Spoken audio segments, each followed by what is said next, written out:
Hi, I'm Teri. This is Channel 16. I'm here at the Carousel here in Crandon Park. I'm with Wendy Wood. Hi, Wendy. How are you? Hi. How are you? I hear you're doing a fantastic project here. What are you doing exactly?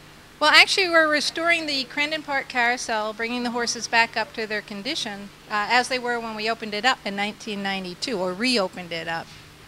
When was the Carousel first built? It was first built here in 1949, when the park opened, when it became part of Miami-Dade County. When Crandon Park first opened. Right. Okay. When Crandon Park first opened, and they incorporated this into the original design, and it was bought from the Allen Herschel Company, and then it's set up here. It was brand new at the time, and it's never moved away from this location. It's in its original location. So it's always been here. And who donated it? Was it the Matheson family? Actually, I don't know who donated. I think Crandon Park bought it and had it in their original designs when they opened up the new zoo, which is now the Crandon Gardens, and they opened up rides all around here. It just came with the new park. I get you. And then I understand that it was closed down for a number of years. Yes, the zoo moved away down to Homestead because they were worried about the animals. So the people started slipping away, so they actually sealed up the doors on the park here and locked it up, and it was closed for about 20 years. 20 years? This whole place was closed? Oh, my word. Yeah, it was closed 20 years, and a lot of people remember it but could not get in here. So when we opened it up 20 years later, all freshly painted, we had more stories come out of the woodwork. It was really exciting. People that had ridden it when they were children back in the 50s, the early 50s. Wonderful. Well, can you show us some of the horses that you're working on? Yeah. Well, this is an inside pony, and we painted this as an Indian pony, so it's a pinto. And if you look at the detail in the bridle, it's Indian beadwork on it. Then if you follow it down through the saddle pad, here you have Cocopelli, the flute player. And then if you see the saddle pad, it's a U.S. saddle pad, so whatever Indian had this obviously had attacked the cavalry and grabbed the U.S. saddle pad and thrown it on his own pony. That's a little bit of the story here. Barbie is the name on it.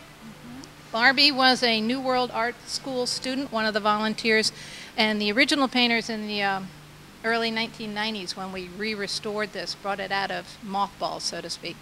Oh, so you re-restored all the horses here, and what, the painters put their names on them? Is that what happened? Well, the painters, they didn't put their names on it, but the lady that headed it up, Diana Lucas, put some first names on it because we can't memorialize anybody here. Okay. So some of the names are for people that worked on it, but we don't have last names on it for that reason. Oh, I understand. Okay. But they're very personal, though. Very nice. They're very personal, and each one, there's a story behind each one of the names. Different students working on it, different adults working on it, and different people that wrote it. In fact, there's a really interesting one called Sharon over there. Well, Sharon is actually a girl that wrote this back when she was a little girl. And when we opened it up, she came back. She actually was the oldest living Down syndrome child in the United States at the time. So she was in her 50s. And she came here with her mother and said, "Where is Suzanne Susie Q?" which is the name on the other side, the original name from the way back. So she was the first to ride this horse after we had it restored. So we actually put her name on the side just to commemorate it. Since then, it's a little sad. She passed away. Right. But that's a nice story, though. Every horse has a name on it, I've noticed, and a little bit of something that makes it special. Oh. This is Mean Captain Red. Now, Mean Captain Red was actually a ship captain that came here and helped restore these horses because they were in bad shape when they opened it up. Right. And he also helped restore the carousel itself. So we have him as a little pirate up here, and then we put his name Mean Captain Red and gave the horse red hair. Then it has all this marine life going on in the saddle pad with the mermaid, the dolphins, and then in the back of the saddle pad, a good old anchor. And the art students, did they design this when they did it? Oh, that's a good question. The lady that designed it was Diana Lucas, and then she had the art students do the basic paint, the solid colors, and then she would go back and actually put the designs on them after the fact. And did she know what she was going to do before she did it? Was that a real planned thing or just kind of impromptu? Did she know? I don't think so. I think she had an idea of a marine subject matter, and then being very creative, she just sort of went with the flow. This horse I'm going to show you is the one that is on my shirt, which we were selling in '92 when we opened up the Carousel as a fundraiser. And it's named for Wendy, and my name is Wendy. And the zebra is the breaking away of the solid color horses. We had the zebra and the pinto. It has a little lucky horseshoe on the bridle here. It has these marine horses.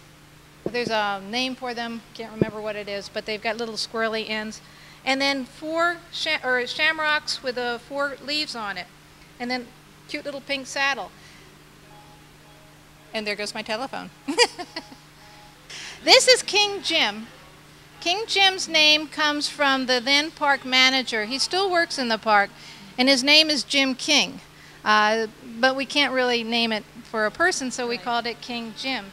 And he's got the stars and the stripes for the opening of the Grand Carousel. That's pretty much. We had a young male student from the New World School. His name was Danny. And Danny loved wild things. So we got this horse and named it Danny Boy and put a leopard saddle skin on him. 2 reasons for the leopard saddle skin. One, we just wanted spots, but the second was this horse is half wood and half metal. And when he was sandblasted for the primer, most of the saddle disappeared. So we had no lines. So we decided just to drape a leopard saddle pad over him and camouflage the flaw in this wooden horse. I like your thinking. Very good. This is Alice Ann. Alice Ann, again, was a student at the New World School of Arts. But this horse is a replacement because the original horse, when we opened up the Carousel, had just fallen apart. The legs had fallen off. It was in poor shape.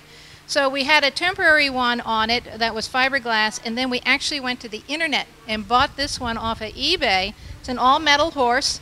And we painted it in my backyard after all the others had been actually on and the Carousel had been opened for about a year.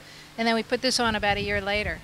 So you've got metal horses here, you've got wooden horses, and combination horses. Well, actually we have metal horses and combination horses. The all wooden horses are a much older horse, so we don't have any of those here. Most of those are in collections now or in museums. Is one horse more popular than another with the guests? Oh, is one horse more popular? Yes. You can tell by the wear and tear on them. We've just painted them, but some of the saddles were really worn off and the ears were really worn off. There's one called Candy, a pink one, that's very popular with the little girls. And the name and the color, I think, go for it. This is Candy. Candy, again, was from the New World School of Arts, but she asked about the popularity of the horses. This one is pink. It seems to really appeal to the little girls. They get on it, and the way we had to repaint the saddle because there's actually no color on the saddle. I think it just has to do with the pink and the name Candy on her. We also have this 3D saddle pad here, which is showing wear and tear. That's a hard repair. But we got kind of crazy with the coloring. Got a little birdhouse here with a cat, and a cat is eyeing the bird in the saddle pad. Each one of these designs just took forever to paint, but they're so cute that we're trying to preserve those too. They are. This is Pretty Phoebe here in the front. Pretty Phoebe is an extremely popular horse, I think because of the purple, but the big moths or monarch butterflies on Pretty Phoebe just seems to make her popular. And then there's a little Tinkerbell in the back floating around, flying around with the butterflies. And I see the paint coming off on the back there too, so I guess she's the next one to be painted. Yeah, Pretty Phoebe's saddle, as she pointed out, the green is coming off the back of the saddle, and the moth needs to be repainted also, or the monarch butterfly. This is the carriage. When you go riding with your horses in the 1900s, you'd always also go out with your carriage or your coach. So this is representing the coach, and it's being driven, in theory, by the horses going around in a circle. And it fits about 2 people per seat. It's very comfortable if you get a little seasick going up and down. The whole family could sit on this one. The whole family can sit. In fact, we get kids climbing all over it. Talk about wear and tear. Look at how this one is all torn up. Yeah. We've had to replace the vinyl seats a couple times because of it's heavily used. Wait, I understand that this horse was missing in action or something? Yes, this one was missing. When we opened up the Carousel to restore it, there was no horse here. actually had disappeared.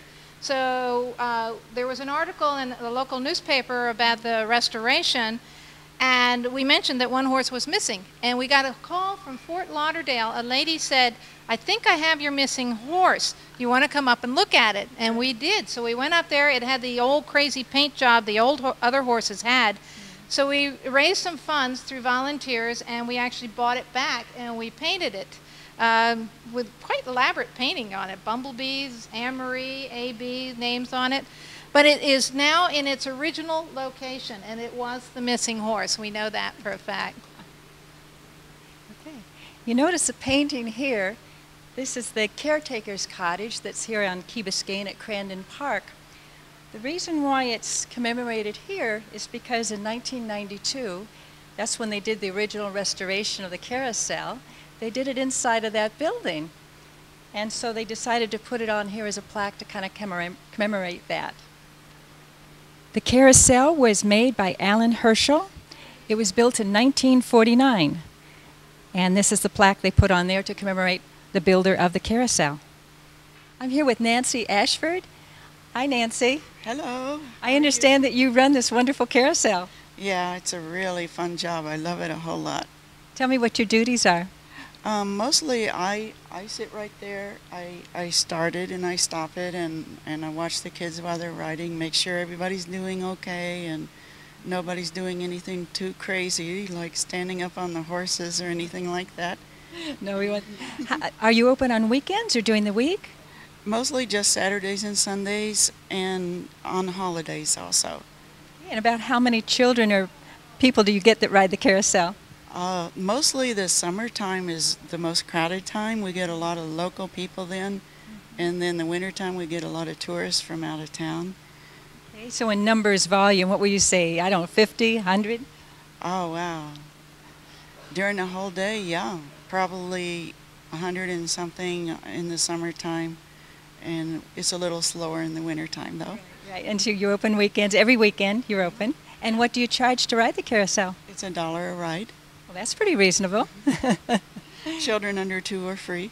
Oh, that's very good. Adults can ride too.